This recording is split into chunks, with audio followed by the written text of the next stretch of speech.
সময় সংবাদের সঙ্গে আছি আমি ইমতিয়াজ আহমেদ। তুরস্কে অভ্যুত্থানের মাধ্যমে ক্ষমতা দখলে নেওয়ার দাবি করেছে দেশটির সেনাবাহিনীর একাংশ। তবে ক্ষমতা সরকারের হাতেই রয়েছে বলে জানিয়েছেন প্রেসিডেন্ট রিসেপ তাইপে এরদোয়ান।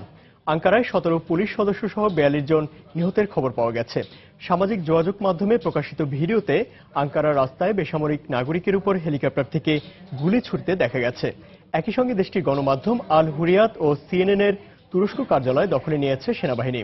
এছাড়া প্রধান দুটি সেতু সহ গুরুত্বপূর্ণ সব স্থাপনা বন্ধ করে রাস্তায় অবস্থান নিয়েছে সেনা সদস্যরা। বাতিল করা হয়েছে সব ফ্লাইট।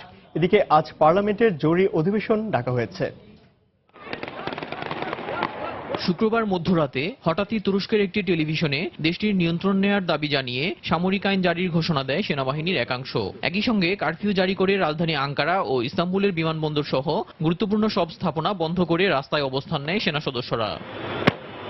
এই সময় আকাশে বেশ কয়েকটি সামরিক হেলিকপ্টার টহল দিতে দেখা যায়। সেনাবাহিনী দেশটির গণমাধ্যম আল হুরিয়াত ও সিএনএন এর তুরস্ক কার্যালয় দখলে নেয় বলে জানায় আন্তর্জাতিক গণমাধ্যম। এছাড়াও বেশ কয়েকজন জ্যেষ্ঠ সেনা কর্মকর্তাকে জিম্মি করারও খবর জানায় গণমাধ্যম। তবে অভ্যুত্থানের কথা অস্বীকার করে তুরস্কের নিয়ন্ত্রণ দেশটির সরকারের হাতেই রয়েছে বলে টেলিফোনে দেয়া এক বার্তায় গণমাধ্যমকে জানান তুর্কি প্রেসিডেন্ট রিসেপ তাইয়েপ এরদোয়ান। একই সঙ্গে পরিস্থিতি শিগগিরই নিয়ন্ত্রণে আসবে বলে আশাবাদ ব্যক্ত করেন তিনি। পরে আঙ্কারা থেকে ইস্তাম্বুলে পৌঁছে সেখানে দেয়া ভাষণে অভ্যুত্থানের চেষ্টাকারীদের রাষ্ট্রদ্রোহী উল্লেখ করে এর জন্য চরম মূল্য দিতে হবে বলে হুঁশিয়ারি উচ্চারণ করেন এরদোয়ান। কিছু বিপদগামী সেনা সদস্য আজ আমাদের দেশের স্বাধীনতা ও সার্বভৌমত্বের বিরুদ্ধে অবস্থান নিয়েছে। আমি তাদেরকে বলতে চাই, জনগণের ইচ্ছাশক্তির উপর কোনো শক্তি নেই। যারাই অভ্যুত্থানের এই চেষ্টার সঙ্গে জড়িত তাদের বিরুদ্ধে কঠোর ব্যবস্থা নেওয়া হবে। এর আগে এরদোয়ানের আহ্বানে সাড়া দিয়ে আঙ্কারার পার্লামেন্ট ভবন ও ইস্তাম্বুলের তাকসিম স্কোয়ারে জড়ো হন শত শত মানুষ। এই সময় রাস্তায় সেনাবাহিনীর গাড়িতে হামলা চালিয়ে সেনা সদস্যদের কাছ থেকে অস্ত্র কেড়ে নেয় বিক্ষুব্ধ জনতা। সেনাবাহিনী কিছুটা পিছু হটলেও গুলি ও বিস্ফোরণের শব্দ পাওয়া যায়। আঙ্কারায় পার্লামেন্ট ভবনের ভেতর থেকেও কয়েক দফা বিস্ফোরণের শব্দ শোনা গেছে। আঙ্কারায় পুলিশের বিশেষ বাহিনীর সদর দপ্তর গোলবাসি স্পেশাল অপারেশন হেডকোয়ার্টারে হেলিকপ্টার থেকে হামলা চালিয়ে 17 পুলিশ সদস্যকে হত্যা করা হয়। সামাজিক যোগাযোগ মাধ্যমে প্রকাশিত ভিডিওতে আঙ্কারার রাস্তায় নেমে আসা বেসামরিক নাগরিকদের ওপর হেলিকপ্টার থেকে এলোপাতাড়ি গুলি ছুটতেও দেখা গেছে।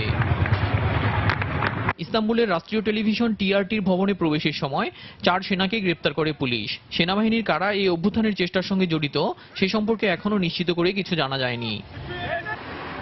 দেলোয়ার হোসেন, সময় সংবাদ। এবার বরিশালে একটি মন্দিরে পুরোহিত ও হিন্দু সংগঠনের নেতাদের হত্যার হুমকি দিয়ে চিঠি দিয়েছে অজ্ঞাতরা। এই ঘটনায় গতকাল রাতে নগরীর কোতোয়ালি থানায় একটি সাধারণ ডায়েরি করেছে মন্দির কর্তৃপক্ষ। বরিশাল মহানগর পূজা উদযাপন পরিষদের সাধারণ সম্পাদক সুরঞ্জিত দত্ত লিটু জানান, শুক্রবার সন্ধ্যায় নগরীর কালীবাড়ি সড়কের পাষাণময়ী কালীমাতার মন্দিরের ভেতরে একটি চিরকুট পাওয়া যায়। এতে বলা হয় ক্লিন টার্গেট হিসেবে বরিশালের সকল মন্দিরে হামলা চালিয়ে পুরোহিতদের হত্যা করা হবে। এছাড়া হিন্দু সম্প্রদায়ের নেতাদেরও হত্যার হুমকি দেওয়া হয় চিরকুটে। তবে চিঠির প্রেরক হিসেবে কোনো সংগঠনের নাম উল্লেখ করা হয়নি। এদিকে হুমকির ঘটনায় হিন্দু নেতারা নিরাপত্তা নিয়ে শঙ্কা প্রকাশ করলেও পুলিশ জানিয়েছে নিরাপত্তার ব্যাপারে যথাযথ ব্যবস্থা নেওয়া হচ্ছে।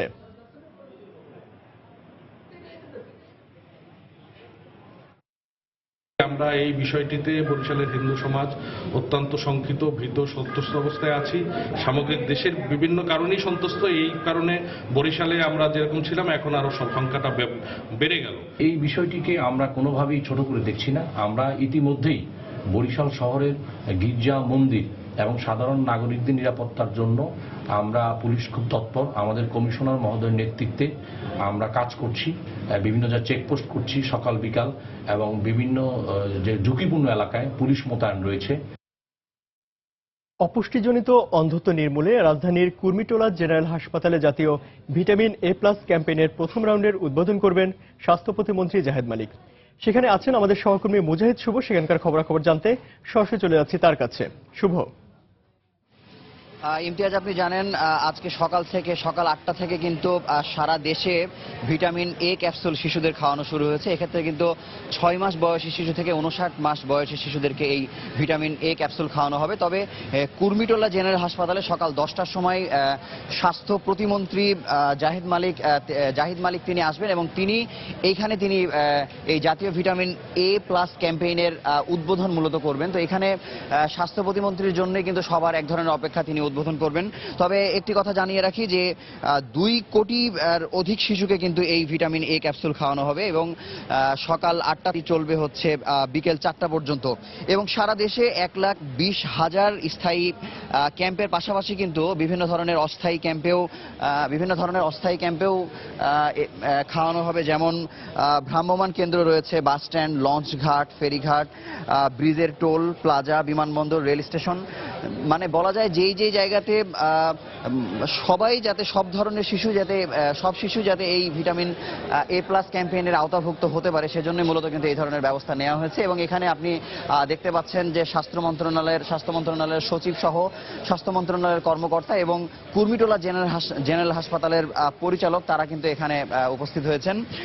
আরো একটি কথা জানিয়ে রাখি, স্বাস্থ্য প্রতিমন্ত্রী বৃহস্পতিবারের দিন যে বলেছিলেন যে আজকের দিনের যে ভিটামিন এ ক্যাপসুল খাওয়ানোর কথা যে বলেছিলেন সেই দিনই কিন্তু তিনি জানিয়েছেন যে শিশুদেরকে ভরা পেটে কেন্দ্রে নিয়ে আসার জন্য তিনি নির্দেশনা দিয়েছেন। পাশাপাশি জোর করে বা কান্নারত অবস্থায় আমরা বিভিন্ন সময় যে দেখি শিশুদেরকে জোর করে খাওয়ানো হয়, এই ধরনের পরিস্থিতি এড়াতে তিনি বলেছেন যে স্বাভাবিক অবস্থায় শিশুদেরকে যাতে এই ধরনের ক্যাপসুল খাওয়ানো হয়।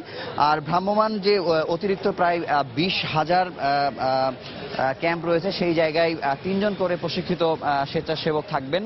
তাদের মাধ্যমে কিন্তু খুব সঠিকভাবে এই কাজটি করার ব্যাপারে কিন্তু এবারও প্রতি বছরের মতো কিন্তু এই ধরনের এবারও দায়িত্ব পালন করা হচ্ছে। আর এখানে নিচতলায় উদ্বোধন হওয়ার পরে দোতলায় কুর্মিটোলা জেনারেল হাসপাতালে সেখানে শিশুরা অপেক্ষমান আছে, সেখানে মূলত এখানে উদ্বোধন কার্যক্রম শুরু হওয়ার পরে খাওয়ানো হবে। তো এই ছিল ইমতিয়াজ কুর্মিটোলা জেনারেল হাসপাতালের সবশেষ খবর। দর্শক, আজ থেকে শুরু হয়েছে ভিটামিন এ প্লাস ক্যাম্পেইনের প্রথম রাউন্ড। আর সেই খবরাখবর জানাতে রাজধানীর কুর্মিটোলা জেনারেল হাসপাতাল থেকে আমাদের সঙ্গে যোগ দিয়েছেন সহকর্মী মুজাহিদ শুভ। এই ছিল এখনকার মতো। যে কোনো খবর পেতে ভিজিট করুন সময়নিউজ.tv আর সঙ্গে থাকুন সময়।